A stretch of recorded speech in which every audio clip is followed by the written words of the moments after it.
Dan Nabi kita ni bukannya satu orang, dua orang Nabi, ratus ribu Nabi, Nabi kita tetap lagi nombor satu.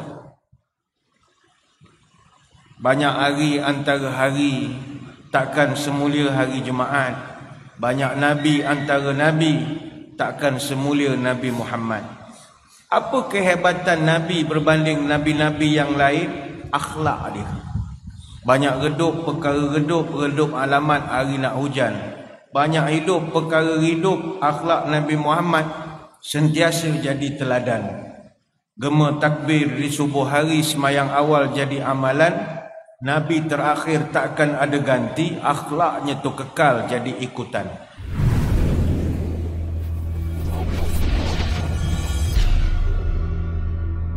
Assalamualaikum warahmatullahi wabarakatuh. Bismillahirrahmanirrahim. Alhamdulillahi hamdan katsiran tayyiban mubarakan fihi kama yanbaghi li jalali wajhikal karim wa li 'azimi sultanik. Allahumma salli ala sayyidina Muhammadin abdika wa rasulika nabiyil ummi wa ala alihi wa sahbihi wa sallim. Nawaitu ta'alluma wa ta'lim wa tazakkura wa tazkir wal naf'a wal intifa' wal ifadah wal istifadah wal hasa ala tamassuki bi kitabillah wa sunnati rasulih wa du'a ilal huda wa dalalah alal khair ibtigha'a wajhillah wa mardatihi wa qurbihi wa thawabihi lillahi ta'ala. Allahumma raddina biqada'ika wa sabirna ala bala'ika wa auzi'na syukra ni'ma'ika. Ya Allah, jadikan kami redha menerima takdirmu, jadikan kami sabar menerima ujianmu, dan bimbinglah kami untuk sentiasa syukur kepada nikmatmu. Terima kasih yang berusaha Al-Fadhil Tuan Pengacara Majlis, yang saya hormati para pegawai, ahli-ahli jawatankuasa dan sukarelawan Masjid Bandar Baru Sungai Buloh, tuan-tuan guru, para alim ulama, para habaib muslimin muslimat, hadirin hadirat, tuan-tuan puan-puan, moga-moga dirahmati Allah sekalian. Syukur kehadrat ilahi, sekali lagi saya dapat menyampaikan syarahan di Masjid Bandar Baru Sungai Buloh ini. Kali terakhir saya menyampaikan ceramah di sini kurang lebih 1084 hari yang lalu, iaitu hari Ahad 3 hari bulan November tahun 2019. Maknanya dah 2 tahun 11 bulan 19 hari saya tidak sampai ke sini. Dan saya pun percaya tuan-tuan pun tak ingat dah apa yang saya ceramahkan ketika itu. Ketika itu kita membincangkan tajuk nak anak seperti baginda Muhammad sallallahu alaihi wasallam. Pada malam ini saya diminta menyampaikan satu tajuk bersempena zikra Maulid Rasul atau memperingati maulidnya baginda Nabi, iaitulah tajuk Rasulullah sallallahu alaihi wasallam contoh terbaik. Hadirin hadirat sekalian, Nabi kita jangankan nak banding dengan kita, Nabi kita banding dengan semua Nabi pun dia masih contoh yang terbaik. Kalau banding dengan kita, of course dia memang terbaik. Tetapi kalau Nabi banding dengan kita, itu comparison antara apple dengan limau, tak balance. Kalau kita nak keseimbangan, bandingkan antara limau dengan limau, apple with apple. Jadi kalau kita bandingkan Nabi pun dengan Nabi yang lain, Nabi masih lagi memiliki akhlak yang terbaik. Dan Nabi kita ni bukannya satu orang, dua orang Nabi, ratus ribu Nabi, Nabi kita tetap lagi nombor satu. Banyak hari antara hari takkan semulia hari Jumaat. Banyak Nabi antara Nabi takkan semulia Nabi Muhammad. Apa kehebatan Nabi berbanding Nabi-Nabi yang lain? Akhlak dia. Banyak redup perkara redup alamat hari nak hujan. banyak hidup perkara hidup akhlak Nabi Muhammad, sentiasa jadi teladan. Gema takbir di subuh hari semayang awal jadi amalan, Nabi terakhir takkan ada ganti, akhlaknya tu kekal jadi ikutan. Nabi ada banyak akhlak mulia, tawaduk, pemalu, sidik, amanah, tabligh, patonah, tabah, sabar, syukur, pemaaf, bertakwa, istiqamah, ikhlas, khusyuk, zuhud, lemah lembut, bijaksana, qanaah, dermawan, berani, terlalu banyak. Sehingga kata orang tua-tua jaring puput mengata-kata campak bilis ke dalam pukat, kering laut menjadi tinta, takkan tertulis semua akhlak Nabi Muhammad. Salah satu akhlak yang Nabi ada, yang mana Nabi-Nabi lain pun ramai di kalangan mereka tak ada dapat akhlak ini. Bukan tak ada, tak sehebat Nabi kita. Apakah dia akhlak itu? Pemaaf. Akhlak Nabi sebagai suka memaafkan ini luar biasa sekali. Dalam kehidupan kita sebagai manusia, yang ini kita kena ikut. Apa sebab? Manusia ni dia perangai dia payah nak memaafkan orang. Sedangkan orang buat kesalahan, dia minta maaf, kita maafkan sajalah. Sebab to err is human. Membuat silap itulah manusia. Namanya pun manusia. Bak kata pantun orang putih, potato chip without salt is on the table. Relationship without fault is impossible. Hubungan manusiawi yang tak ada kesalahan itu mustahil. Sebab itulah dalam Quran Allah Ta'ala meletakkan ciri-ciri ahli surga, salah satunya adalah mereka yang suka memaafkan. Dalam surah Ali Imran ayat 134 Allah Ta'ala menyebut, wasari'u ila maghfiratin min rabbikum wa jannatin arduhas samawati wal ard uiddat lil muttaqin alladzina yunfiquna fis sarra'i wad dharra'i wal kadhimina al ghaiz wal 'afina 'anil nas wallahu yuhibbul muhsinin. Salah satu sifat ahli surga ni kata Allah Ta'ala adalah bertakwa. Dan salah satu sifat ahli takwa, wal'afina 'anin nas, mereka memaafkan orang. Dan di hujungnya Allah Ta'ala sebut wallahu yuhibbul muhsinin. Orang yang memaafkan orang, dia sampai makam ihsan.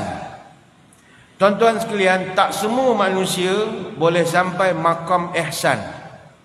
Bahasa mudah, tak semua Muslim itu mukmin, dan tak semua mukmin itu muhsin. Muhsin ni orang ihsan.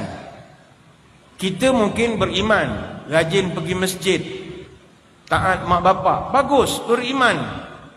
Tetapi muhsin belum tentu, ihsan belum tentu. Kamilah orang masjid, saya orang masjid, kita semua orang masjid. Masa musim pandemik, ada ihsan tak pada kita orang masjid? Mana ada? Tak ada ihsan. Orang jemaah datang lupa bawa sejadah, minta maaf tak boleh masuk, SOP. Balik orang tu, ihsan tak ada. Bagilah tepi-tepi tiang orang tu semayang. Ihsan tak ada.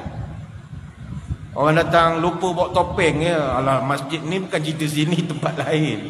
Sedia duit beribu-ribu, belilah sekotak dua. Orang lupa bawa emas, minta maaf tak masuk, SOP, minta maaf tak. Balik orang tu. Ihsan ni tak semua orang ada, walaupun beriman. Sebab itu yang hadis Jibril, 3 perkara yang dia tanya: Islam, iman, ihsan. Ramai orang boleh beriman, belum tentu ramai boleh ihsan. Ihsan ni belas melengok orang. Orang yang jaga orang sakit, itu orang ihsan. Anak-anak ada 10, tak semua ada ihsan jaga mak bapak sakit. Walaupun ada ramai tu, ada yang hafal Quran ke, ada yang imam ke, tak tentu. Kadang tak sekolah tinggi, itu yang ada ihsan. Dia yang jaga mak bapak dia. Sebab tu ihsan ni susah. Dan salah satu indikator ihsan adalah memaafkan orang. Hanya orang yang ada ihsan saja, dia sudi memaafkan orang. Sebab itu dalam bahasa Arab, memaafkan dalam bahasa Arab disebut afun. Orang yang memaafkan dia panggil al-afi. Dia ambil daripada perkataan afa, ya'fu. Dia sama makna dengan maha, yamhu, mahwun. Maknanya menghapus. Orang dia maaf ni dia kosong-kosong. Dia tak ada nak ingat-ingat. Namun tuan-tuan, bukan mudah untuk melaksanakan sebuah kemaafan. Kerana ada 1001 macam petualang minda yang perlu ditapis, ditampi dan dipilih dalam nak kita memburu kematangan insan yang ihsan.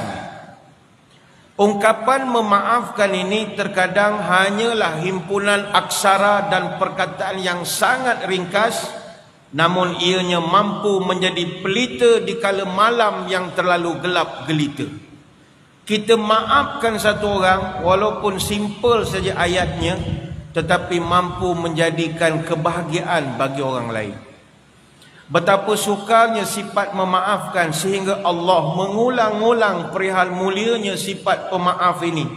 Allah sebut dalam surah Al-A'raf ayat 199, surah Asy-Syura ayat 40, dalam surah An-Nur ayat 22, dalam surah Fussilat ayat 34 sampai 35. Allah Ta'ala sebut khuzil afwa wa'mur bil urfi wa'rid anil jahilin. Jadilah engkau pemaaf dan suruhlah orang buat kebaikan dan jangan ikut perangai orang bodoh, kata Allah Ta'ala. Wa'rad anil jahilin. Jauhkan diri engkau. Jangan ikut perangai orang bodoh. Tak nak memaafkan orang. Ini surah Al-A'raf ayat 199. Tapi bagi kita khususnya orang Melayu, memaafkan ini kita selalu nampak macam kita ni lemah sangat ustaz. Orang buat salah kita maaf, orang buat salah kita maaf. Macam bila nak selesai? Kita kena tegas ustaz. Tuan-tuan, memaafkan dia tak ada kaitan dengan kehinaan ataupun kelemahan. Bahkan sifat memaafkan adalah cermin kebesaran jiwa dan kekuatan hati serta tanda orang lapang dada. Nabi sebut wa ma zadallahu 'abdan bi'afwin illa izzan. Allah tidak akan menambah seorang hamba dengan kemudahan untuk memaafkan, kecuali Allah akan izzan, muliakan orang itu. Hadis riwayat Imam Muslim. Dalam satu hadis lain, Nabi pernah bersumpah, salasun uqsimu alaihinna ma naqasat sadaqatun min malin wa ma zadallahu 'abdan bi'afwin illa izzan wa ma tawada'u ahadun lillahi illa rafa'ahu Allah. 3 perkara aku bersumpah untuk golongan ini. Pertama, takkan berkurang harta yang engkau sedekah. Ini aku sumpah. Tobat tak kurang. Soalnya Nabi cakap begitu. Yang kedua, tidaklah menambah bagi seorang yang memaafkan melainkan naik kemuliaan dia. Dan yang ketiga, aku sumpah tidaklah seorang yang tawaduk melainkan Allah angkat darjatnya. Ini hadis riwayat Imam At-Tirmizi. Dalam Quran ada satu ayat. Ayat ini turun disebabkan peristiwa ada seorang sahabat Nabi tak nak memaafkan. Ini kena jadi pelajaran untuk kita. Allah berfirman, wala ya'tali ulul fadli minkum was-sa'ati an yu'tu ulil qurba wal masakin wal muhajirin fi sabilillah. Ayat ini Allah Ta'ala menyebutkan janganlah orang-orang yang mempunyai kelebihan dan kelapangan, mana ada duit lebih, bersumpah tidak akan membantu kaum kerabatnya atau orang miskin atau orang yang berhijrah fi sabilillah. Wal ya'fu wal yasfahu ala tuhibbuna ay yaghfirallahu lakum wallahu ghafurur rahim. Hendaklah kamu memaafkan mereka dan berlapang dadalah dengan mereka. Adakah kamu tak suka Allah ampunkan kamu? Allah Maha Pengampun lagi Maha Penyayang. Surah An-Nur ayat 22. Dalam tafsir Ibnu Katsir diceritakan ayat ini turun kepada siapa? Sayyidina Abu Bakar As-Siddiq radhiyallahu anhu. Ini rare. jarang kita dengar turun ayat untuk Sayyidina Abu Bakar. Ada beberapa, tapi yang ini agak rare. Ayat ini turun kepada Sayyidina Abu Bakar yang ketika itu telah sudi memaafkan kesilapan sepupunya. Sepupunya nama Mistah bin Usasah. Kenapakah Abu Bakar memaafkan? Pada mulanya Abu Bakar ni sepupu dia. Sepupu dia selalu tolong Mistah, bagi duit, dia bagi allowance. Mistah ni orang susah. Mak dia pun Abu Bakar tolong. Tapi sayang, orang yang kita tolong ini dia gigit pula tangan kita. Apa yang berlaku? Mistah bin Usasah adalah antara orang yang merupakan dalang yang memviralkan cerita tentang Aisyah radhiyallahu anha. Kan Aisyah pernah difitnah, ada skandal dengan seorang sahabat. Jadi antara admin WhatsApp group lah, kalau kita istilahkan sekarang, adalah Mistah bin Usasah. Sedangkan Aisyah ni anak Abu Bakar. Jadi sebagai seorang ayah, dia kecil hati. Kecil hati sebab kalau yang buat viral ni Abdullah bin Ubay, aku tak pelik. Dia musuh. Tapi engkau, wahai Mistah, aku bagi kau duit. Aku bagi kau allowance bulanan. Mak engkau aku tolong, family engkau aku tolong. Kenapa engkau pula jadi tukang forward pula viral ni? Apa hal? Sehingga kata Abu Bakar As-Siddiq, wallahi la unfiqu ala Mistahin syai'an abadan ba'da alladhi qala li Aisyah. Demi Allah, aku takkan beri Mistah seposin belah 7 pun. Aku takkan bagi dah dia lepas pada ni, selepas apa yang dicakap tentang anak aku Aisyah. Kalau kita berada di kedudukan Abu Bakar, berhak tak kita marah? Berhak. Anak kita orang buat fitnah, dan yang tukang buat fitnah pula sepupu kita. Makna ni anak saudara engkau. Kau tak fikir ini kan saudara mara kita. Kalau ia pun benda tu berlaku pun tak elok kita cakap ini pula benda ni tak berlaku. Jadi by right Abu Bakar ada premis untuk marah kepada sepupunya itu. Dan dia kata, wallahi lah aku lepas ni aku seposin pun aku tak bagi duit pada dia. Dalam keadaan dia marah itu, turun firman Allah. Ayat surah Al-Nur ayat 22 yang saya bacakan tadi. Allah Ta'ala tanya kepada Abu Bakar, ala tuhibbuna ayyaghfirallahu lakum. Wahai Abu Bakar, engkau tak suka kalau aku ampunkan kau? Bila Allah sendiri tanya kepada Sayyidina Abu Bakar habislah, kata mestilah aku nak Allah ampunkan aku. Maka kata Abu Bakar, wallahu inni uhibbu ayyaghfirallahu li. Wallahi aku nak sangat Allah ampunkan kesalahan aku. Faraja'a ila Mistah nafaqah allati kanat yunfiqu alaih. Akhirnya Abu Bakar insaf, dia kembali beri allowance kepada Mistah. Waqal wallahi la anzi'uha minhu abadan. Aku akan terus bayar allowance pada engkau sampai bila-bila. Ini hadis riwayat Bukhari dan Muslim.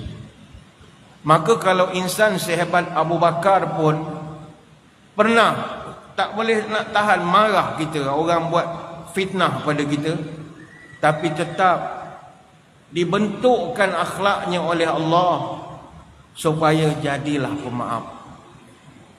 Ayolah tuan-tuan, kita hidup memaafkan. Tirulah peribadi manusia-manusia hebat yang pernah memaafkan orang yang buat kesilapan yang lebih besar daripada apa yang kita hadapi. Kita mungkin tak maafkan orang, mungkin orang tu tipu duit kita aja. Tipu duit kita, tapi kita okey lagi lah. Walaupun duit dah habis puluh ribu melabur, dia tipu kita, kita tak nak maafkan dia, tapi kita tak adalah susah. Ada orang lebih teruk kena daripada kita. Sebab itu dalam nak memaafkan, kita kena cari contoh terbaik. Anas bin Malik radhiyallahu anhu, dia cerita Nabi pernah tanya, aya'jizu ahadukum ayyakuna ka abi Damdam? Nabi tanya, kamu semua ni, Nabi tanya ke sahabat, kamu semua nak tak jadi seperti Abu Damdam? Sahabat tanya, siapa? Abu Damdam. Man Abu Damdam ya Rasulullah? Ya Rasul, Abu Damdam ni siapa ha? Kami tak kenal. Abu Damdam. Tuan-tuan kenal Abu Damdam? Tak pernah dengar. Kata Nabi, kana idza asbaha qala Allahumma inni qad wahabtu nafsi wa 'irdi laka fala yashtumu man syatamahu wa la yadhlimu man zalamahu wa la yadribu man darabahu. Kata Nabi, Abu Damdam ni orang lama kita. Kita tak sempat dengan dia. Dia ni setiap pagi dia keluar daripada rumah, dia akan berdoa, ya Allah, aku pertaruhkan diriku padamu ya Allah, dan aku letakkan marwah dan harga diriku ku gantungkan pada engkau ya Allah. Aku tak mencela orang yang mencela aku takkan zalim kepada orang yang menzalimi aku, dan aku takkan pukul orang yang memukul aku. Ini hadis riwayat Abu Daud. Maka kata Nabi, korang semua kena ikut perangai Abu Damdam ini. Tak pernah ada dendam dengan orang. Tuan-tuan sekalian, kalau kita nak bercerita tentang Maulidur Rasul sallallahu alaihi wasallam, contoh terbaik untuk kita nak tiru dalam soal memaafkan ini adalah Nabi sallallahu alaihi wasallam. Baginda Nabi ni tuan-tuan, dia boleh memaafkan kesalahan musuh-musuh dia. Dia boleh memaafkan kesalahan sahabat-sahabat dia.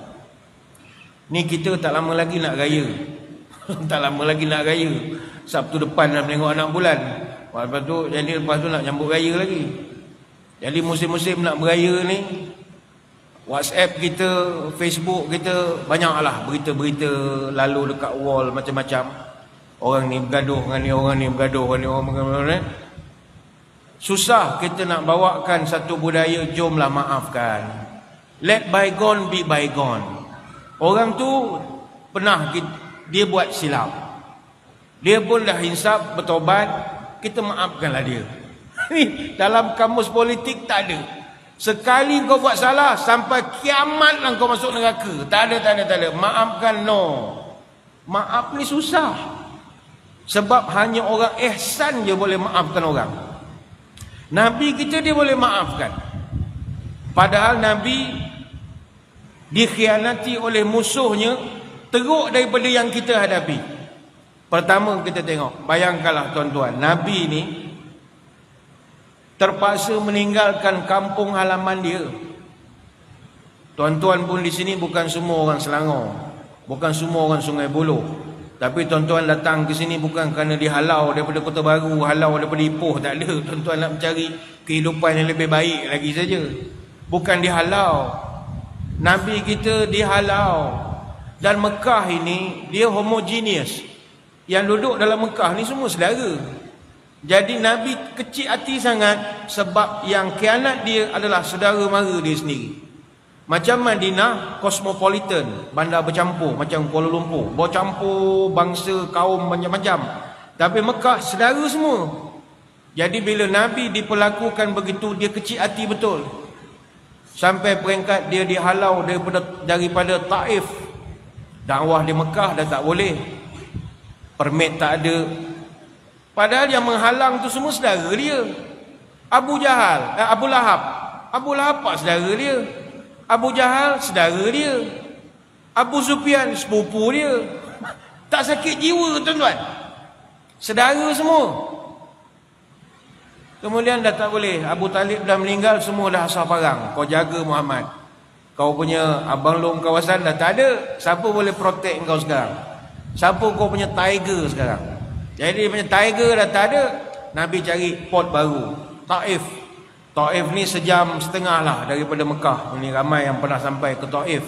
Sekarang ni orang umrah dah banyak package pergi Taif. Baguslah pergi Taif.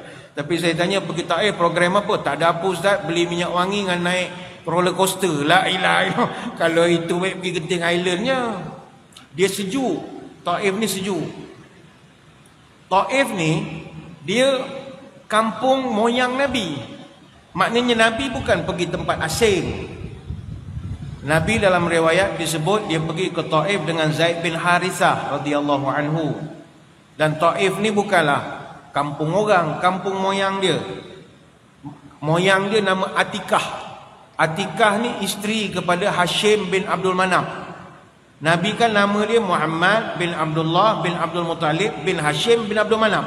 Jadi Hashim bin Abdul Manaf, moyang Nabi, isterinya nama Atikah. Jadi Taif itu adalah kampung moyang dia. Macam kita lah, mungkin dah duduk Selangor, tapi moyang kita mungkin ada di Negeri Sembilan, ada di Pelah, ada di Seri Menanti. Kampung moyang kita. Kita pun balik lah, walaupun kita dah duduk Selangor lama, balik ke kampung moyang kita.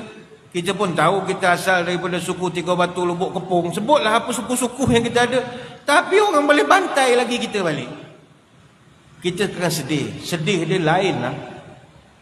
Sebab itu Aisyah radhiyallahu anha, dia pernah tanya kepada Nabi, hal ata alaika yaumun kana ashadda alaika min yaumi Uhudin.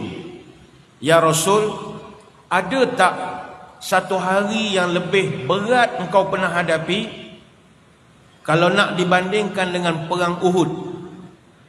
Tuan-tuan, perang Uhud ni dah teruk dah.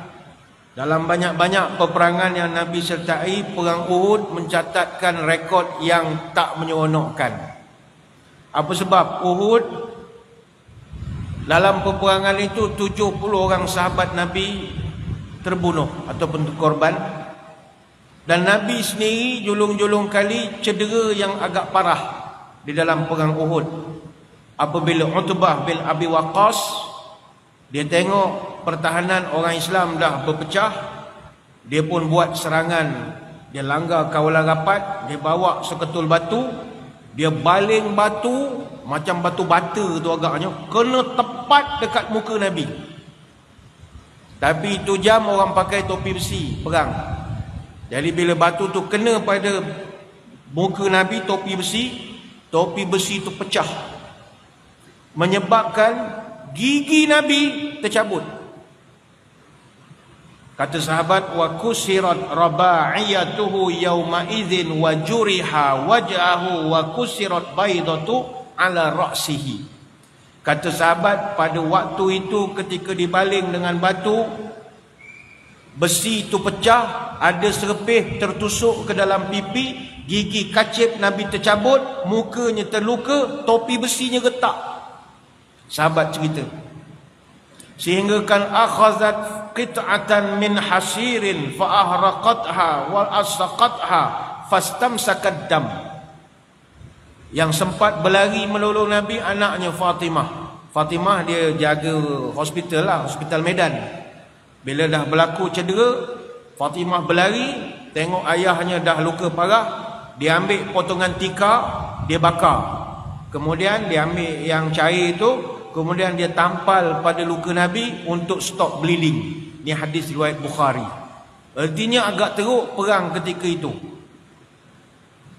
Jadi Aisyah ni dia ambil kesempatan tanya, ya Rasul, perang Uhud tu dah teruk dah, ada tak lebih teruk daripada perang Uhud? Kata Nabi, ada. Ada lagi, itu kan lagi teruk. Kata Nabi, itu tak ada hal, sikit punya barang, tak ada masalah. Ada lagi teruk? Ada. Laqad laqitu min qaumiki ma laqitu wa kana asyaddu ma laqitu minhum yaumal aqabah. Kata Nabi, aku telah mengalami penderitaan yang lebih teruk yang pernah dilakukan oleh kaumku, yaitu ketika aku di Taif. Yang mana Nabi dihina, dicaci, dibaling sampai berdarah ketika di Taif. Aisyah pun pelik, Taif mana ada kematian? Mana ada kematian di Taif? Itu hanya luka-luka saja, apa masalahnya? Kata Nabi, aku ketika perang Uhud, lepas round pertama kita kalah, waktu kita kumpul balik kekuatan, second round kita menang. Walaupun kita ramai yang meninggal, tapi aku masih boleh kumpul sahabat, masih boleh buat mesyuarat lagi. Artinya negara Islam masih ada. Masih ada. Menteri-menterinya masih ada. Walaupun caretaker tak caretaker, tetap ada kerajaan. Tapi masa peristiwa Taif, kata dia, wa ana mahmumun ala wajhi, aku begitu sedih memikirkan Kalau hari ni aku tak dapat dakwahkan orang Taif, aku tak tahu nak bawa Islam ni pergi mana lagi. Mana aku nak bawa Islam? Perang Uhud, walaupun kita mula kalah, lepas tu kita menang, tapi masih ada kerajaan. Masih boleh memerintah, boleh buat dasar, boleh keluar bajet, masih lagi boleh. Tapi masa Taif, aku tak tahu ke mana nak dibawa Islam ini. Sehingga kata Nabi, aku berjalan sambil berfikir dalam keadaan sakit. Dalam riwayat disebut, falam astafiq illa wa ana biqarni sa'alib. Aku berjalan ni dalam keadaan runsing, sampai aku tak tahu aku kat mana. Sedar-sedar dah ada di Qarnus Sa'alib. Sekarang ni kita panggil Qarnul Manazil. Semasa di situ telah berlaku satu peristiwa.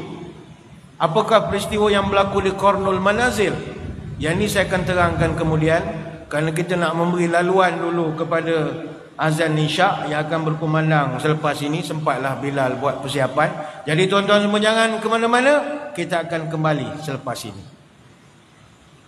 Muslimin muslimat yang dirahmati Allah sekalian, kita kembali menyambung tajuk ceramah kita pada malam ini. Mohon izin untuk kita lewatkan sedikit saja pelaksanaan solat fardu Isyak untuk kita sambung bercerita tentang apa yang boleh kita ikut Nabi. Malam ini kita fokuskan kepada salah satunya adalah sifat pemaaf. Pemaaf. Tadi kita bercerita sebelum kita berhenti untuk azan, Nabi pernah dapat penghinaan yang teruk oleh saudara-saudara dia sendiri ketika di Taif. Yang mana ketika Nabi turun daripada Taif itu, Nabi berada dalam keadaan yang sangat bersedih.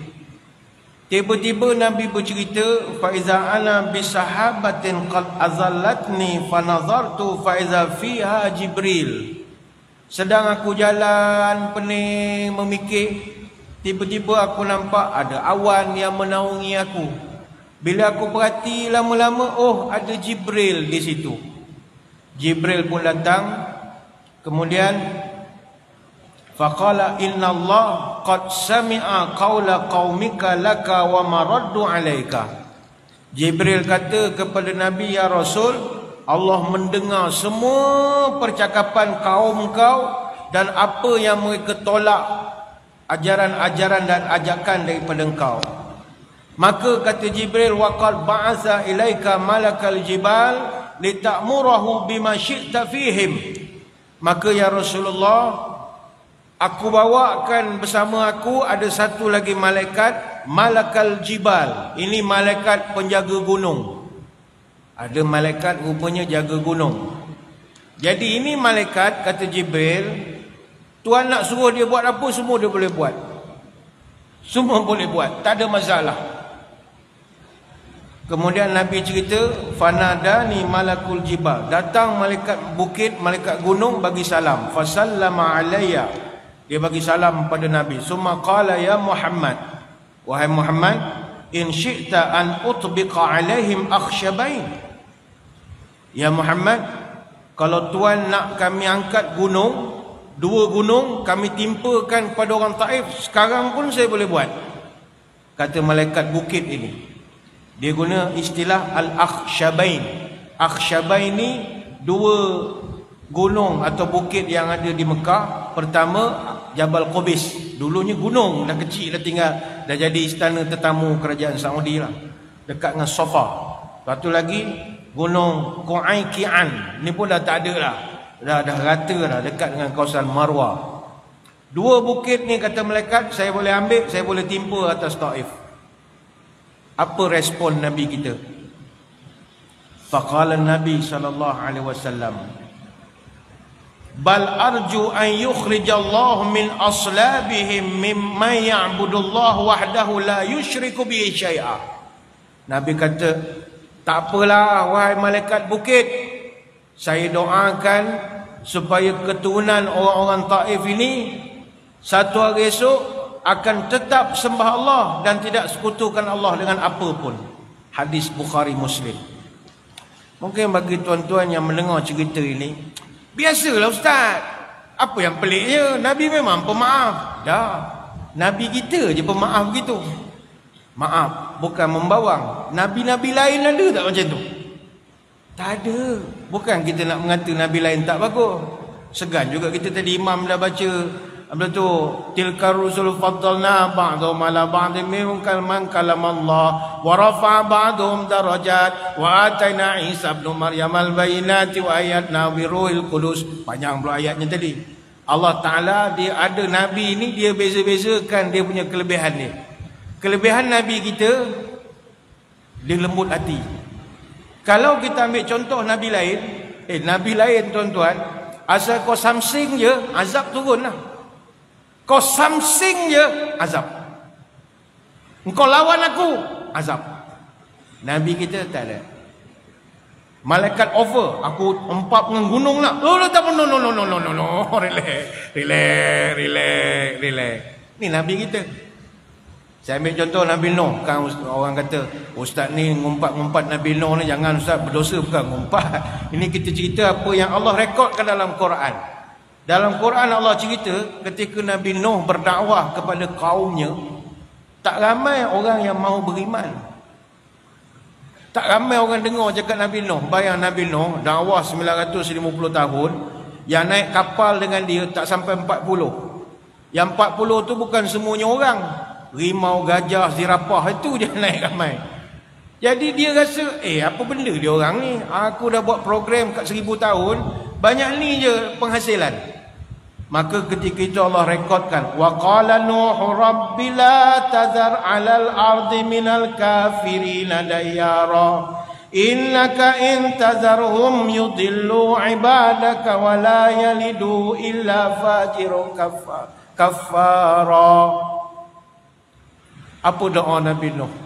Allah Ta'ala rekodkan, wahai Tuhan, selepas dakwah dia ditolak, wahai Tuhan, jangan engkau biarkan seorang pun di antara orang kafir itu hidup di atas bumi ini. Sesungguhnya jika engkau biarkan mereka tinggal, nescaya mereka akan sesatkan pula orang lain, dan mereka akan melahirkan pula anak-anak yang juga akan buat maksiat dan juga akan kafir. Surah Nuh ayat 26 sampai 27. Beza tak dengan Nabi kita? Beza. Ni bukan nak merendahkan Nabi Nuh dah. Nabi Nuh ni kita tabis spring tuan-tuan. Dia walaupun dia adalah tak sehebat Nabi kita, tapi pada sisi Allah dia tetap Nabi yang terbaik. Sebab dia ulul azmi. Dia ulul azmi, Nabi kita, Nabi Isa, Nabi Musa, Nabi Ibrahim, Nabi Nuh. Timbul soalan, kenapa Nabi Nuh walaupun dia punya downline, kita panggil downline lah, penghasilan dia tak sepadan dengan usaha dia, tapi kenapa Allah letakkan dia sebagai ulul azmi? Sebab ingat, Allah tidak pernah mengukur hasil. Allah menilai usaha kita. Macam contoh, kadang kami yang jaga masjid, kadang Jabatan Agama, JAKIM ke siapa, dia buat penilaian masjid. Dia kata ni masjid ni buat program apa, orang tak ramai. Ni banyak kosong-kosong ni, banyak beli pada orang ni, apa cerita ni. Ada manusia diukur hasil. Ukuran dia, kejayaan tu mesti orang ramai sampai dinding belakang. Tak. Allah tidak tengok hasil, Allah tengok usaha. Masjid kau usaha tak suruh orang datang? Azan sedap-sedap tak? Imam good looking ke tak? Wangi tak kapet kau? Tempat parking okey ke tidak? Dia akan tanya apa effort kita untuk orang ramai. Kalau kita dah buat yang terbaik, orang tak ramai, Tuhan tak marah kita. Tuhan marah kalau engkau tak usaha. We do the best, let God do the rest. Sebab itu dalam dakwah tak cerdik kalau orang dia nak tanya berapa hasil ustaz ceramah selama ni, berapa orang masuk Islam. Bukan itu cara bertanya. Yang orang ukur adalah adakah awak buat kerja dakwah ni hari-hari. Itu cara menemu-duga. Allah Ta'ala tetap mengangkat Nabi Nuh walaupun umat dia tak ramai kerana usaha dia. Ini beza dengan kita lah. Kalau kita appraisal kita dah hujung tahun ni, kita akan nilai kuantiti penghasilan. Allah tak, dia tengok usaha kita. Inilah Nabi kita, pemaaf dia. Sama juga tuan-tuan, Nabi kita kena hina dengan orang Mekah. Luar biasa sekali. Mungkin tuan-tuan pun semua maklum, Nabi dan juga keturunannya Bani Hashim, Bani Abdul Muttalib pernah kena boikot di Mekah. Diboikot. Ini satu benda yang kita tak dapat nak bayang. Kita sebab sini selalu boikot orang, kita tak tahu perasaan kena boikot. Kita kan kaki boikot. Israel lawan Palestin, tak pergi media, boikot. Dah okey, beli balik. Kita boikot. Trend kau pula kena boikot. Apa rasanya? Boikot ni stres, tuan-tuan. Bayangkanlah Nabi dan keturunannya diboikot dalam dua perkara, ekonomi dan juga sosial. Orang Quraisy tak akan berjual beli dengan orang Islam. Kalau dia nak beli barang dengan orang musyrikin Mekah, barang harganya tak sama. Harga berganda-ganda lebih mahal. Dari segi sosial, mereka tak dibenarkan keluar daripada kawasan PKPD dia. Dia telah di PKPD kan, ada pagar dia, rela jaga, askar jaga. Dia tak boleh keluar, pagar kawat. Dekat kawasan sa'i kita tu, dekat dengan Safa Marwah, itulah kawasan dia kena PKPD kan. Dia tak boleh keluar dalam setahun kecuali dia keluar dalam 4 bulan saja. Dalam bulan-bulan yang diharamkan perang. Tak boleh kahwin dengan orang Quraisy, tak boleh kahwin dengan Bani Hashim, Bani Abdul Muttalib, tak benar bercakap. Dan deklarasi ini didokumenkan, digantungkan di sebuah sahifah, lembaran yang ada perjanjian dan sumpah, memorandum, ditandatangani oleh setiap suku-suku di Mekah dan digantungkan di dinding Kaabah. Maknanya piagam tak akan berkawan lagi dengan puak-puak orang Islam. Tuan-tuan ingat tak stres lah? Stres. Kemudian bila Nabi dah pindah ke Madinah, ingatkan bila dah pindah kau tak kacau dah aku. Kacau juga. Berlaku perang Badar, perang Uhud, perang Khandaq. Kau pun masalah kau sebenarnya. Kau tak suka aku di Mekah. Okey, aku pindah. Aku dah pindah Madinah, 5-6 jam naik kereta baru sampai. Lagi kau mau serang. Kalau ikut sakit hati tuan-tuan. Apa lagi kau ndak? Aku dah tak kacau kau. Lulu gua dah ada kampung sendiri. Yang kau datang sini serang apa cerita? Kalau nak diikutkan sakit hati. Tetapi Nabi punya pemaaf luar biasa. Semasa Fathu Makkah ni berlaku 10 Ramadan tahun 8 Hijrah bersamaan tahun 629 Masihi. Nabi telah masuk semula ke Mekah bersama 10,000 orang sahabat. Ini dipanggil peristiwa Fathu Makkah. Ketika Nabi dan 10,000 sahabat masuk Mekah, orang Mekah semua panik. Selama ni diorang buat taktik serangan ke Madinah. Tahun depan serang lagi. Ini jam orang Islam pula datang. 10,000 datang. Semua panik sebab tak sempat prepare. Persiapan tak dapat. Macam mana tadi punya risik tentera dia tak dapat maklumat. Macam mana? Tak ada maklumat. Jadi barang bekalan yang kita Sungai Buloh ni tak apalah, ada DPSP kat sini, ada stok simpanan bawah tanah macam-macam benda sini dekat sini. Ni tak sempat nak buat apa-apa persiapan. Jadi orang Mekah panik. Abu Sufyan yang selama ni memusuhi Islam, bila dia tengok Nabi kita datang dengan 10,000 sahabat, dia pun pusing 360 darjah, lompat pati. Masa tu akta lompat belum ada lagi. Tapi ni kan tak boleh, sebab dia pun Nabi sayang dia, Abu Sufyan ni. Abu Sufyan ni kita tak boleh kutuk dia lebih. Walaupun dia banyak melakukan onar dalam sejarah Islam, perang Uhud, perang Badar, tapi dia ni sepupu Nabi. Jadi kita dah pegang prinsip Nabi ni dengan, alah tuan-tuan takkanlah cicit dia tuan-tuan boleh kopek ke udang ni, dia punya sepupu-sepupu lagi lah. Kita kena respect juga. Sepupu Nabi ni, dia ni anak ayah dia nama Al-Haris bin Abdul Muttalib. Al-Haris bin Abdul Muttalib ni paklong Nabi. Anak-anak Abdul Muttalib yang laki-laki ada 10 orang. Maknanya Nabi ni ada 9 pak saudara. Yang ke-10 tu bapa dia lah Abdullah.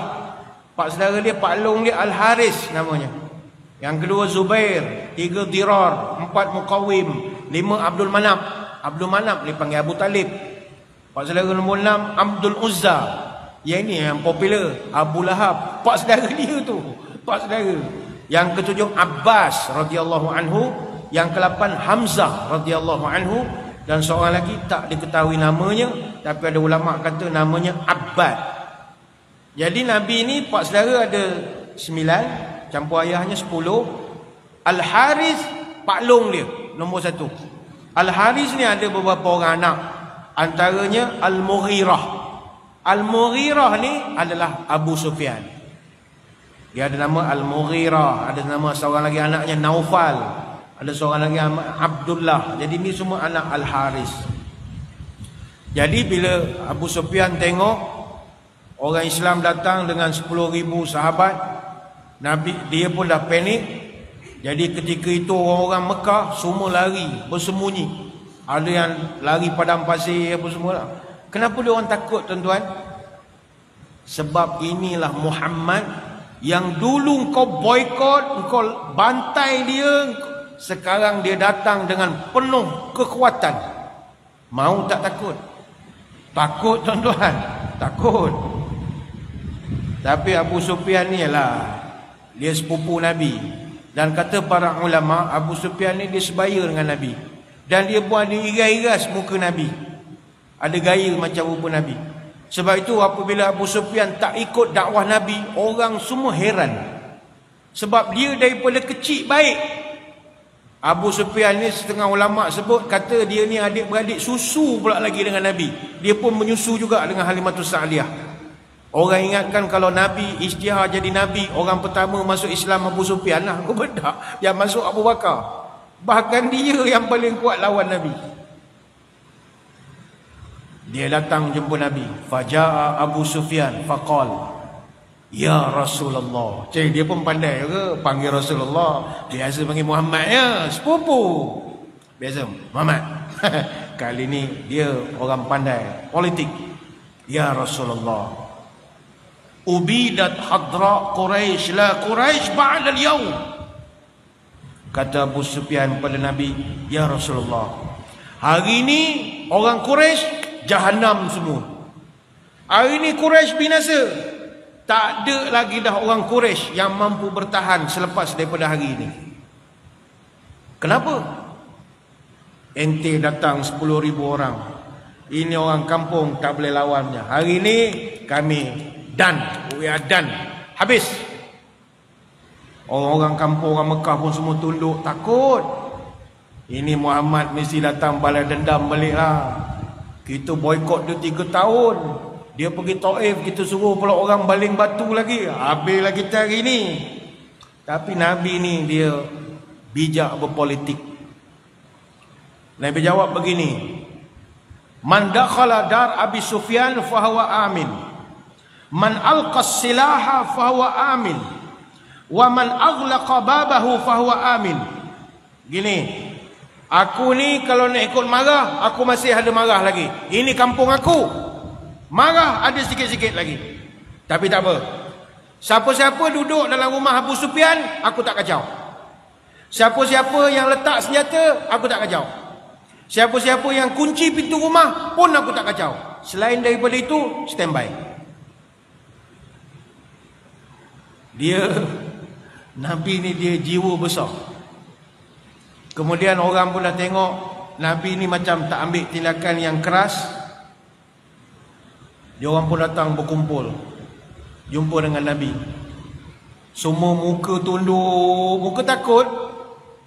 Nabi tanya kepada orang Mekah, ya ma'syara Quraisy, ma turauna anni fa'ilul fikum. Hei orang Quraisy, engkau agak-agak apa aku akan buat pada engkau, wahai orang Mekah? Apa aku nak balas pada engkau orang semua? Mana kalau ayat kita, dulu kau samsing ya, sekarang aku sudah dah pakai bedak. Kalau cerita P.Ramlee, sekarang aku dah pakai bedak, apa macam? Cantik. Contohnya begitulah. Sekarang aku datang, engkau agak-agak apa aku nak buat pada engkau orang semua? Semua takut tuan-tuan. Habislah kita, habis. Tapi ada seorang dua menjawab, qalu khairan akhun karimun wa ibnu akhi karim. Ada orang tua-tua kata, wahai Muhammad, kami yakin kau akan buat yang baik-baik saja. Sebab engkau orang baik, engkau anak orang baik, saudara-saudara engkau semua orang baik, engkau keluarga orang baik. Takkanlah nak buat jahat pada kami. Pandai juga dia orang. Kata Nabi, "Azhabu fa antum tulaqa." Pergilah kamu semua buat hal masing-masing. Hari ini aku bebaskan kamu semua. Menangis semua orang Mekah.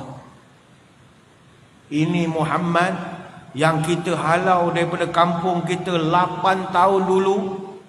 Sampaikan dah di Mekah, di Madinah, kita serang pula dia bertahun-tahun. Hari ini dia datang dengan penuh kehebatan, kemegahan. Dia boleh kata kepada kita, fa antum tulaqa, aku talakkan kau semua. Aku ceraikan kau semua. Maknanya kau semua bebaslah. Tak ada dendam, tak ada apa. Para ulama ada buat kajian.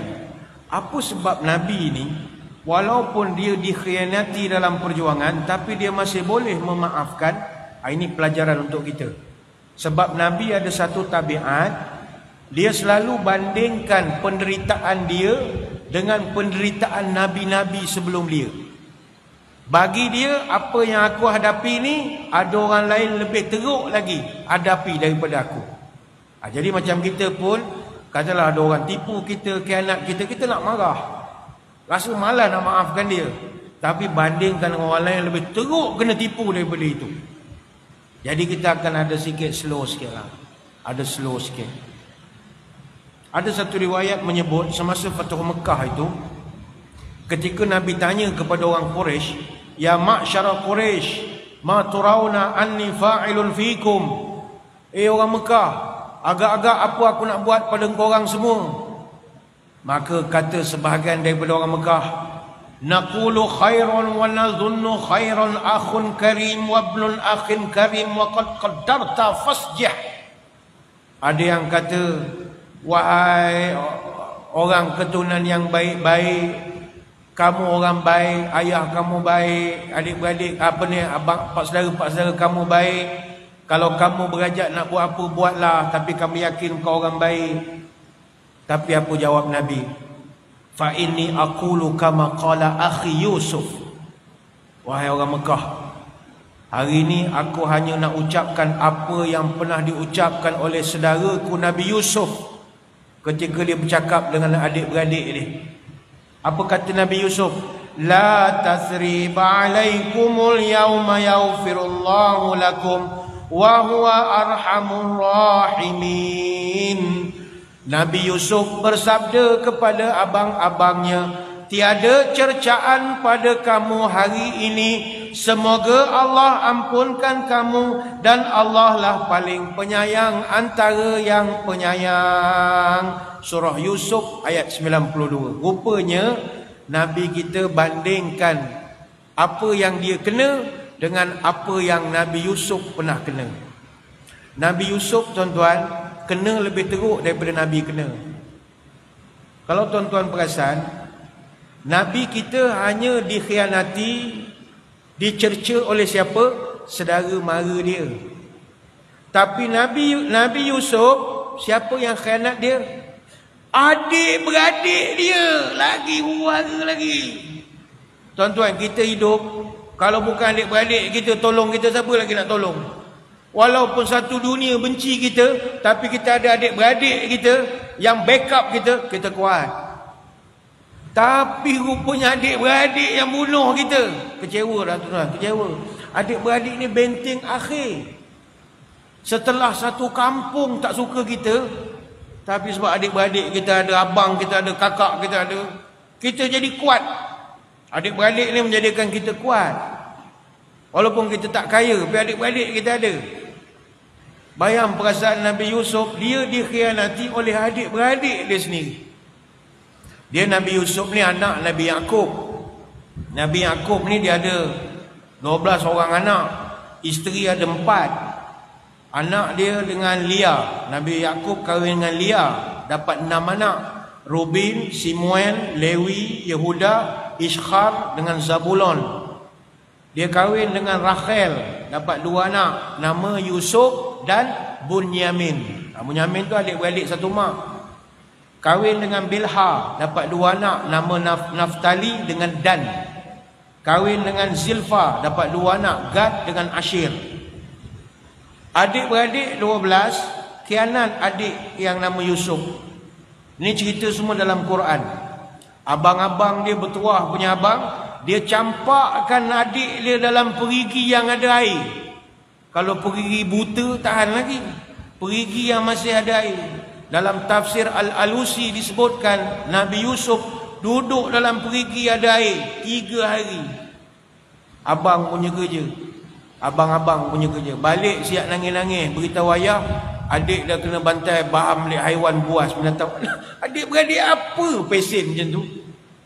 Nabi Yusuf duduklah dalam perigi. Dijumpai pula oleh satu kafilah perdagangan yang dalam perjalanan daripada Syam nak pergi ke Mesir. Jadi mereka singgah ambil air. Ketika mereka timba air, tengok ada orang tarik, ada benda tarik. Jangan ada budak umur belasan tahun, Yusuf. Jadi dia pun tarik. Ingatkan kafilah ni nak tolong Nabi Yusuf. Dia bantai pergi jual buat Nabi Yusuf. Ni geng-geng ahli perniagaan. Benda boleh jual, jual.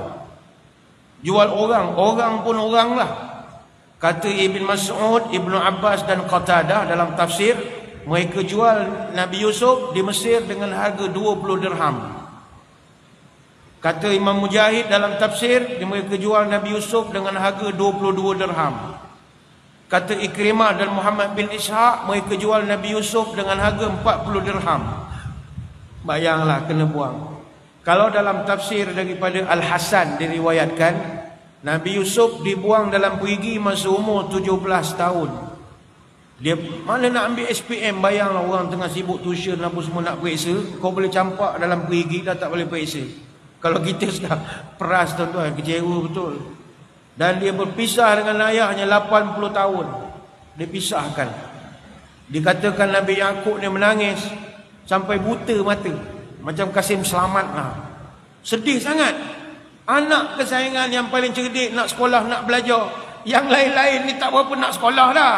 Yang ini yang menjadi sikitnya. Yang ini pula matilah. Tapi Nabi Yusuf ni umur panjang. Dia wafat umur 120. Dia sempat lagi hidup dengan ayah dia lepas itu. Cerita Nabi Yusuf ni tuan-tuan semua tahu. Dia daripada seorang hamba yang dijual, sampailah dia jadi pemerintah Mesir. Dia jadi menteri, Perdana Menteri Mesir. Ketika dia dah jadi macam Raja Mesir lah kita panggil, datang adik dia Bunyamin. Dia cam adik dia. Lepas tu dia panggil adik-beradik dia yang lain datang, yang khianat dia dalam perigi dulu. Bawa sekali ayahnya Nabi Yaqub yang dah tua. Adik-beradik dia yang campak dalam perigi ketika dititah masuk istana semua menggigil. Matilah nak, matilah. Ini orang kita campak sekarang dah jadi raja mah. Matilah nak, matilah. Takut. Tapi apakah jawab Nabi Yusuf kepada mereka? La tathriba alaikumul yaum yaghfirullahu lakum wa huwa arhamur rahimin. Nabi Yusuf kata pada abang-abang dia, hari ini tidak ada cercaan pada kamu. Moga Allah ampunkanlah segala kesalahan kau, sebab dialah Maha Penyayang antara semua yang menyayangi. Surah Yusuf ayat 92. Jadi bagi Nabi kita, aku kena khianat ini sikit punya hal. Padahal bagi kita dah besar dah. Nak bagi Nabi kita, Nabi Yusuf lagi teruk kena mah. Dia kena campak perigi mah. Saya mana ada masuk perigi mah. Dia ada fikir begitu. Itu yang dia jadi tak dendam sangat pada orang. Dan Nabi kita pernah juga dalam perjuangan dikhianati oleh sahabat. Ada. Dalam perjuangan ada. Nabi pernah ada seorang sahabat kesayangan dia yang telah membocorkan rahsia negara. Pernah berlaku. Dalam riwayat disebutkan sebelum berlaku Fathu Mekah, rancangan untuk memasuki Mekah telah dibocorkan oleh sahabat. Sahabat yang membocorkan rancangan itu namanya Hatib bin Balta'ah radhiyallahu anhu. Dia buat satu surat, dia hantar ke Mekah, memberitahu kepada orang Mekah rancangan Nabi dan 10,000 orang nak masuk Mekah. Detail dia beritahu. Berapa hari bulan ikut jalan mana apa semua. Tuan-tuan, dalam undang-undang mana-mana negara, bocor rahsia keselamatan, undang-undangnya, hukumannya bunuh. Sebab ini rahsia. Nabi ketika dia dah bincang, surat itu telah diutuskan oleh Hatib bin Balta'ah kepada satu orang kurier. Ada JNT zaman itulah. Tapi kurier yang dia guna perempuan, bawa kuda supaya mengabui pandangan orang. Satu orang perempuan. Macam mana Nabi boleh tahu surat dah dibocorkan? Nabi punya special brand, tak ada orang boleh lawan. Mossad ke, CIA ke, FBI ke, Bukit Aman ke, Risik Tentera ke, tak ada boleh challenge. Apa sebab? Nabi punya special brand Jibril. Oh, punya champion number 1 punya espionage lah.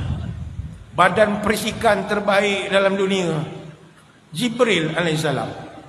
Jibril beritahu, ya Rasulullah, ada masalah. Apa masalah? Ini kita punya planning mau pergi Mekah, surat sudah sampai. Tapi kat mana surat sekarang? Jibril, dia zaman dia tak payah GPS, dia ya GPS satelitnya dah sampai ke Raudatul Khah. Kalau nak kejar kena hantar penunggang-penunggang kuda terbaik lah. Beres. Nabi terus titahkan 3 orang komando dia, Ali bin Abi Talib, Zubair Al-Awwam dan Al-Miqdad bin Aswad. Tiga-tiga ni 69 komando, VET-69. Ini pantas, cepat dan tak dikesan. Tiga-tiga orang Nabi titahkan, Ali, Zubair, Miqdad. Kau bawa kuda sekarang sampai ke tempat nama Raudatul Khah. Cari satu perempuan, dia bawa satu surat, kau ambil surat, bawa balik. Beres bos. Tak ada nak tanya perempuan tu pakai baju apa, surat apa. Ceritalah sikit, senang nak buat kerja. No. Komando, dia never say no. Lepas tu kalau dulu istana-istana Raja Melayu, dia ada panglima, dia panggil panglima pancung tak bertanya. Itu ada tu, duduk sebelah raja pegang pedang. Pancung tak bertanya. Zaman dulu punya raja kan. Pancung, tuanku. Bukan itu, sebelah. Ampun. Dia tak ada tanya. Ini dulu panglima pancung tak bertanya. Salah orang lah. Ada kan, keturunannya pun ada. Yang cerita dululah, bukan menghina, tidak. Ali, Miqdad dengan Zubair, beres bos. Geluguk. Dapat dia sampai ke Raudatul Khah, nampak satu perempuan yang mencurigakan. Ali tahan dia. Faqulna akhrijil kitab. Ali kata, keluarkan surat. Faqalat ma ma'i kitab. Apa surat? Apa surat? Apa ni? Apa tahan-tahan orang ni? Apa mana surat? Ali bagi kata dua, la tukhrijannal kitab aw la nulqiyanna siyab. Bagi kerjasama. Minta surat. Kalau tidak, aku telanjangkan kau tengah padang pasir ni. Zaman tu itu jam Suhakam tak ada. Apa peduli hak asasi, no such thing. Boleh jalan kau punya hak asasi, tak ada. Kau nak bagi surat ke aku telanjang kau tengah padang pasir ni. Kan jadi lauk tengah-tengah padang pasir ni. Perempuan ni pun dah tahu, silap juga masa tu perisikan hantar perempuan. Buat apa? Kalau kena telanjang dah habis. Kau buka baju kau sekarang. Perempuan ni takut bagi surat. Ali dapat surat, dia terus berlari balik Madinah. Nabi dapat surat, Nabi panggil mesyuarat inner circle dia, usrah dia yang paling rahsia. Tengah malam meeting. Umar Al-Khattab ada yang penting-penting lah. Nabi bagi surat, suruh sahabat baca. Baca detail, itinerary. Pergerakan bertolak, pergi berapa bulan, berapa orang Nabi bawa kuda dia berapa. Detail. Sahabat yang menengok surat menggigil. Kemudian Umar Al-Khattab tanya, siapa punya kerja ni? Nabi pun jawab, Hatib bin Balta'ah. Hatib tak ada dalam meeting. Hatib bin Balta'ah. Umar dia mudah, dia jenis panglima pancung tak bertanya juga. Ya Rasulullah, da'ni adribu unuku hazal munafiq. Titahkan saya sekarang, saya akan penggal leher dia, saya letak kepala di atas meja sekarang juga. Cepat, suruh, saya akan pergi sekarang. Nabi kata sabar. Aku bukan tak boleh keluar arahan. Innahu qad syahida badran. Hatib ni dia veteran perang. Dia pernah join perang Badar. Aku dah berjanji dengan orang perang Badar ni ada keistimewaan. I'malu ma syi'tum faqad wajabat lakumul jannah. Aku dah isytiharkan orang-orang masuk perang Badar, semuanya itu dapat syurga semua. Itu hadis, ada dalam hadis Bukhari. Jadi kata Nabi, kita maafkanlah dia. Omar kata, nak maaf, ini rahsia negara. Gililah, kita panggil dia, minta dia bagi penjelasan. Nabi lembut. Panggil Hatib. Hatib menggigil. Siapa sangka surat boleh ada balik depan dia. Don't play-play lah ini. Perisikan number 1 lah Jibril. Hatib tengok dah. Dia kata, matilah aku, matilah aku. Nabi tanya, apa sebab kau hantar surat? Ya Rasulullah, saya demi Allah bukan nak khianat. Saya sayang Islam. Saya bukan nak khianat.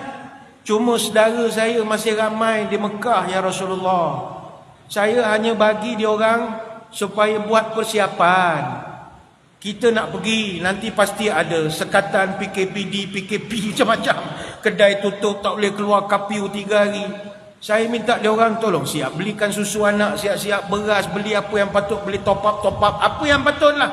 Tak ada niat pun saya nak khianat. Suruh dia orang standby aja. Itu je ya Rasulullah. Nabi diam. Tiba-tiba turun firman Allah.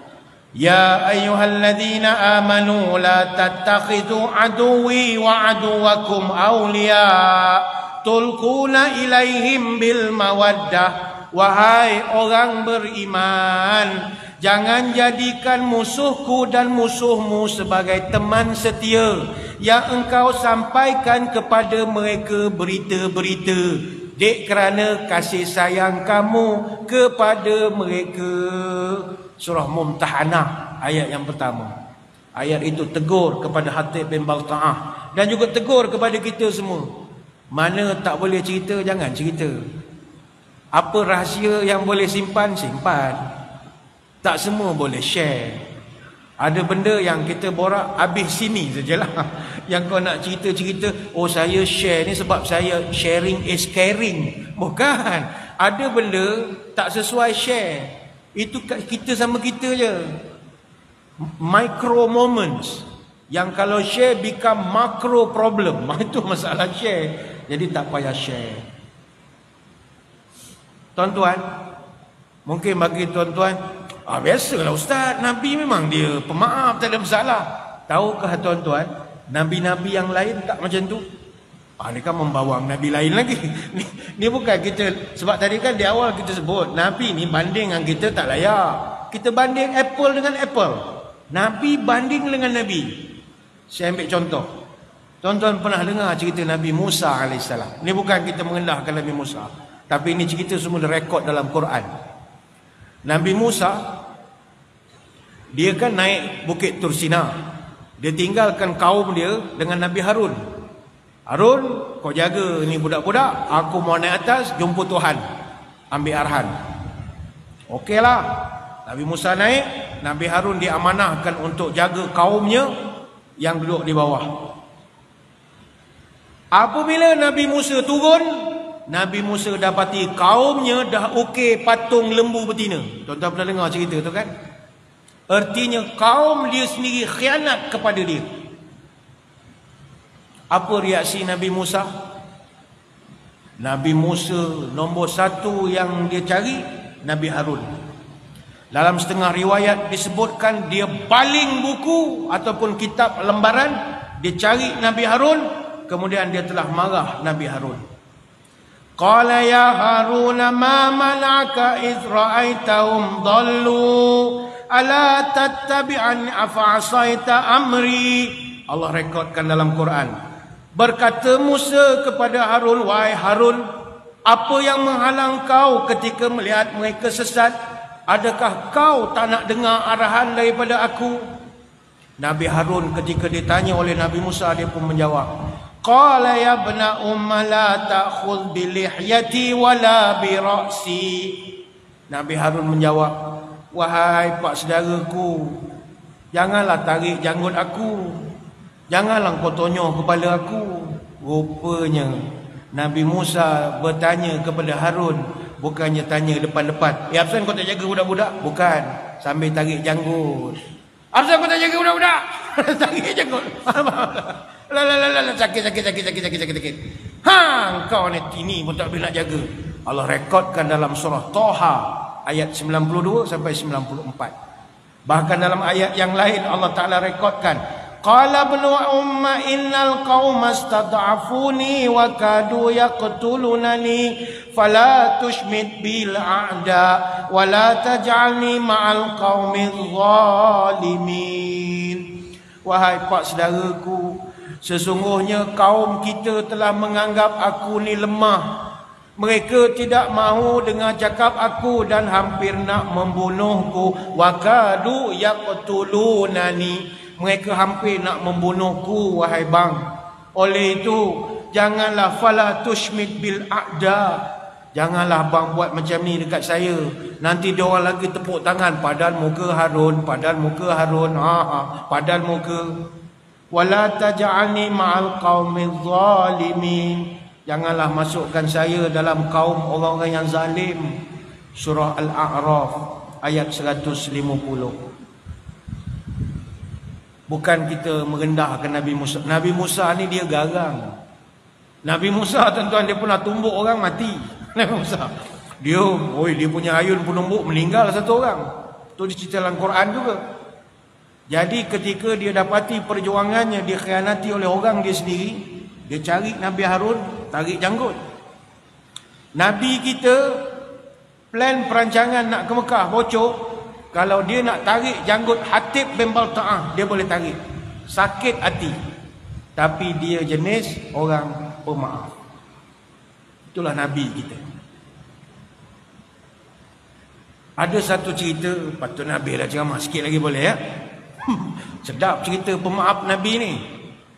Ada satu cerita Nabi tuan-tuan, ni musim-musim pilihan raya ni sesuai cerita ni. Nabi pernah dituduh pecah amanah. Pernah. Punyalah manusia ni kuat menuduh. Nabi pun pernah dituduh rasuah. Nabi kita pernah dituduh rasuah, salah guna duit, makan duit rakyat. Pernah. Itu dia dah al-amin lah tu. Dah sempurna dah, tak ada dosa. Ketika bila dia dituduh? Ketika pembahagian harta dalam perang Hunain. Perang ini berlaku selepas daripada pembukaan kota Mekah. Nabi dan 10,000 sahabat masuk ke kota Mekah. Kemudian bila dah berjaya, menyebabkan orang-orang Mekah dah jadi takut apa semua, ada yang berundur. Ketika mereka berundur, mereka cipta pula kekuatan untuk lawan orang Islam di Mekah. Dia buat lawan daripada puak Hawazin dengan puak Thaqif. Mereka pun nak lawan balik dengan Nabi. Sebab tak puas hati, orang Islam berjaya takluk Mekah. Jadi kawasan tu berlaku di Lembah Hunain. Lembah Hunain ni dia duduk antara Mekah dengan Taif, tapi dia lebih dekat dengan Taif. Jadi bila perang tu nak berlaku, orang Islam ketika itu asalnya ada 10,000 orang. Tapi bila dah masuk Mekah, ada 2,000 orang musyrik masuk Islam, join orang Islam. Dan kita dah jadi 12,000 orang. Bila orang Islam dah bertambah jadi 12,000 orang, sahabat-sahabat ketika itu dia ada sikit act. Dia ada ujub sikit. Tengok kita sudah ramai. We got numbers, you know. We got numbers. Don't play. We got numbers. Don't play. Dia dah rasa ramai. Kita ada majority. Kita ramai. Jom kita belasah saja geng-geng orang-orang Mekah ini. Orang Islam dah ada ujub. Dan itu Allah tegur. Qad nasarakumullahu fi mawatin katsira wa yawma Hunain idh a'jabatkum kasratakum falam tughni ankum syai'an wa daqat 'alaikumul ard. Allah Ta'ala tegur, sesungguhnya akulah yang menolong kau dalam banyak medan perang, termasuklah perang Hunain, iaitu idh a'jabatkum kasratakum, ketika kamu semua terlalu sombong dengan jumlah kamu yang ramai. Allah tegur. Kau jangan ingat we got numbers. Kita kaum umbi kita menyokong kita. Rakyat bersama dengan kita. Jangan sombong. Jangan sombong. Allah Ta'ala tegur, mu jangan sombong with your numbers. Itu surah Taubah ayat 25. Allah tegur. Peringkat awal orang Islam kucak-kacir juga. Tapi akhirnya orang Islam menang. 70 musuh terbunuh, 6,000 musuh ditawan. Dan itu dalam sejarah peperangan Islam, rampasan perang paling banyak dalam sejarah.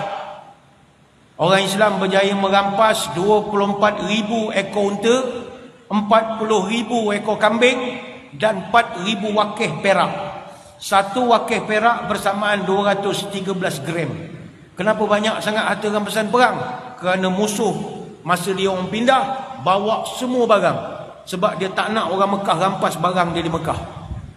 Padan muka, siapa suruh bawa semua harta rampasan banyak. Bila harta dah banyak, timbul masalah pengagihan. Ini macam masalah pengagihan kerusi jugalah. Jadilah bubur-rebut ghanimah ni. Orang ni nak, mana kita nak utamakan? Orang ni rasa dia berat, orang ni rasa dia berat.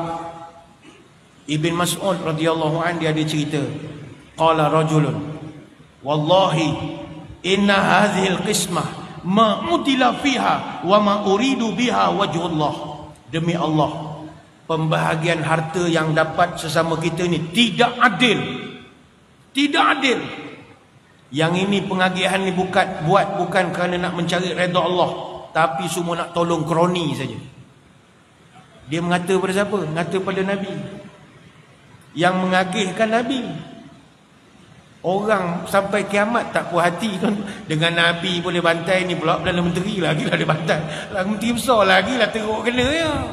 Pengurusi masjid lagi teruk ya. Nabi orang boleh tak percaya. Duit ni lagi kita tak hantar ke rumah dia, letak dalam poket dia tak percaya kita. Bagi pula dia nak tahu sama banyak tak dengan orang lain. Kalau tak dapat dia bantai lagi kita. Jadi cerita tu sampai ke telinga Nabi. Orang mengadu, ya Rasul, ada geng-geng kita ni kata Tuhan tak adil. Unit tertentu dapat, orang ni tak dapat, orang ni tak dapat, macam-macam ni. Benda dah banyak harta, kambing 40,000. Berubah muka Nabi. Fataghayyar wajhahu hatta kana kasirfi. Muka Nabi berubah menjadi merah semua ni, termasuk telinga-telinga Nabi.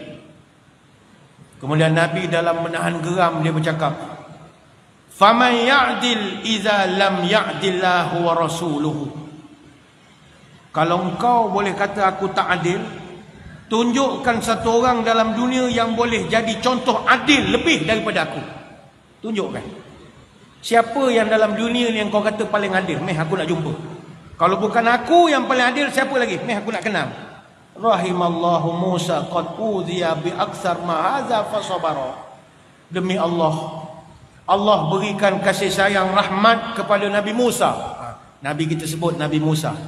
Allah rahmati Nabi Musa yang disakiti hatinya lebih teruk daripada ini, tetapi dia sangat sabar. Nabi relax balik.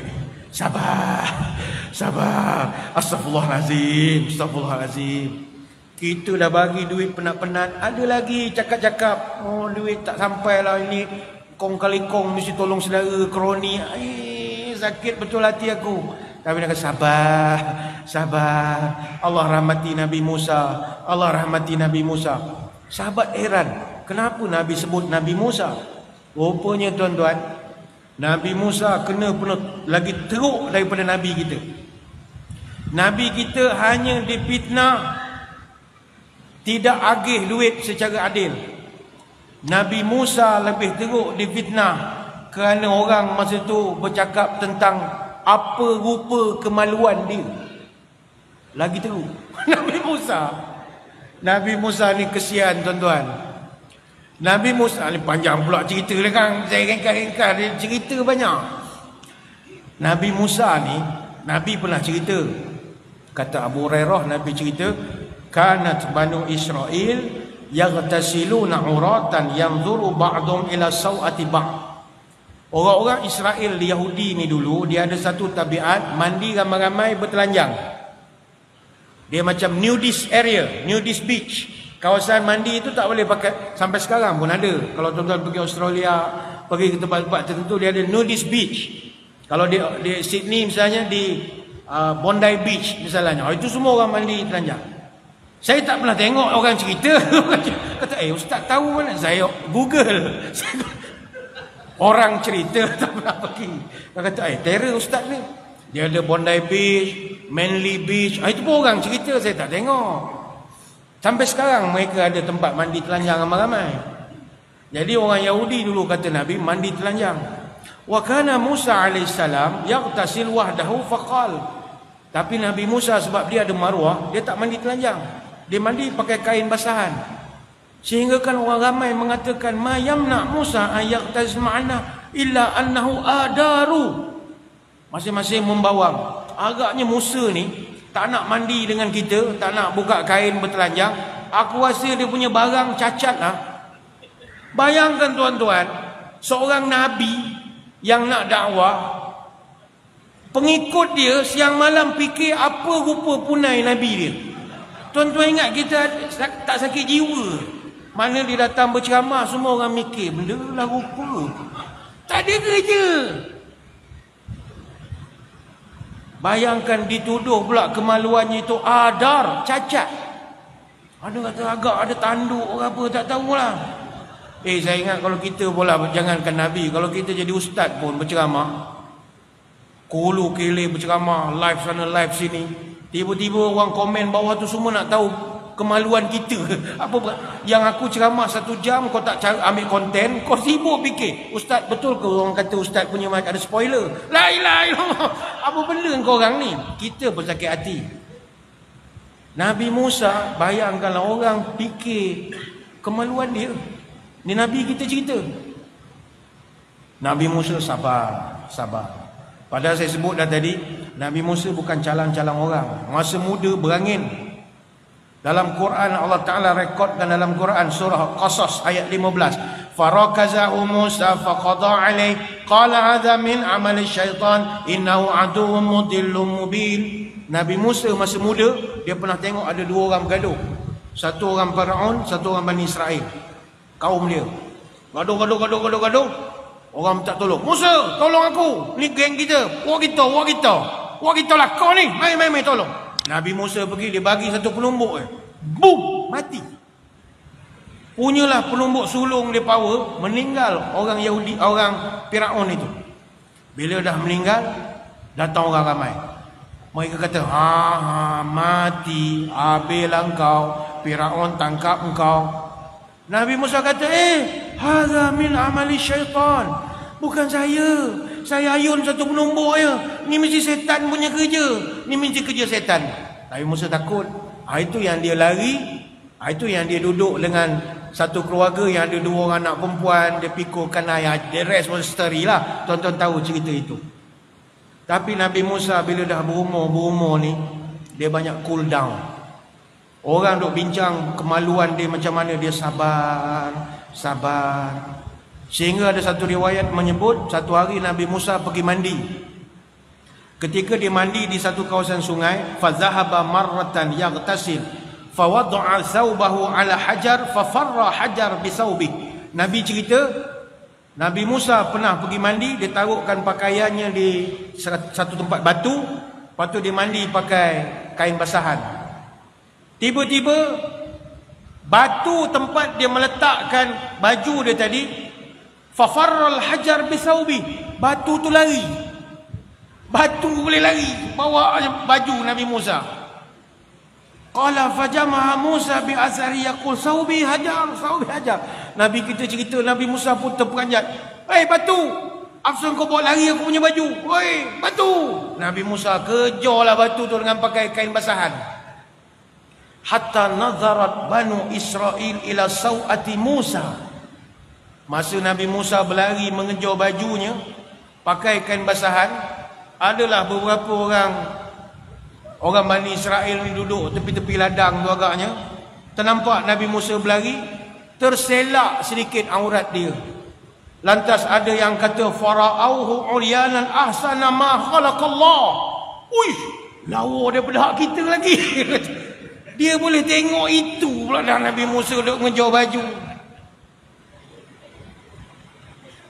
Faqamal hajar ba'da hatta nuzira ila qala fa akhadha thawba fatafiqa bil hajar darban. Nabi Musa pendek cerita kata Nabi, dia dapat tangkap batu, dia ambil baju, dia pun pukullah batu tu dengan beberapa pukulan.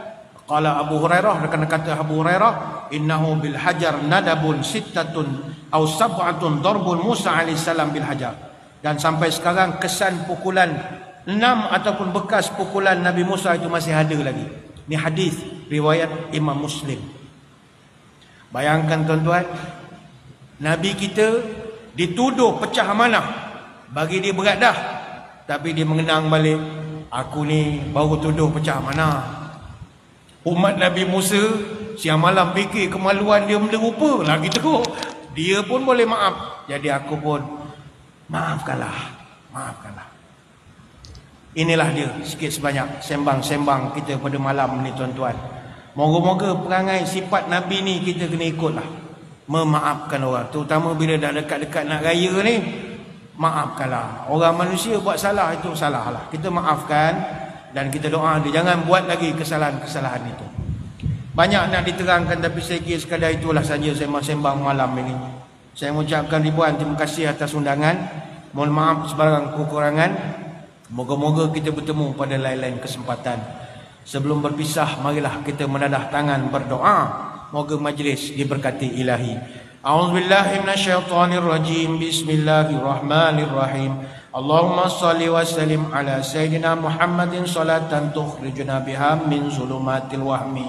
Allahumma tawil umurana wa sahih ajsadana wa nawwir qulubana wa thabit imanana wa ahsin a'malana wa wasi' arzaqana wa ilal khairi qarribna wa 'anil syarri ab'idna wa qdi hawaijana fid dini wad dunya wal akhirah innaka ala kulli syai'in qadir. Ya Allah, panjangkanlah umur kami, sihatkanlah tubuh badan kami, terangkanlah hati kami, tetapkanlah iman kami, elokkanlah amalan kami, luaskanlah rezeki kami, dekatkanlah kami dengan kebaikan, jauhkanlah kami dari kejahatan. Kabulkanlah segala doa kami, sama ada dalam urusan agama, dunia atau akhirat. Subhanakallahumma wa bihamdika nashhadu an la ilaha illa anta nastaghfiruka wa natubu ilaik. Wa sallallahu ala sayyidina Muhammadin wa ala alihi wa sahbihi wa baraka wa sallam. Alhamdulillahi rabbil alamin. Sekadar itu, wabillahi taufiq wal hidayah. Assalamualaikum warahmatullahi wabarakatuh. Wallahu a'lam.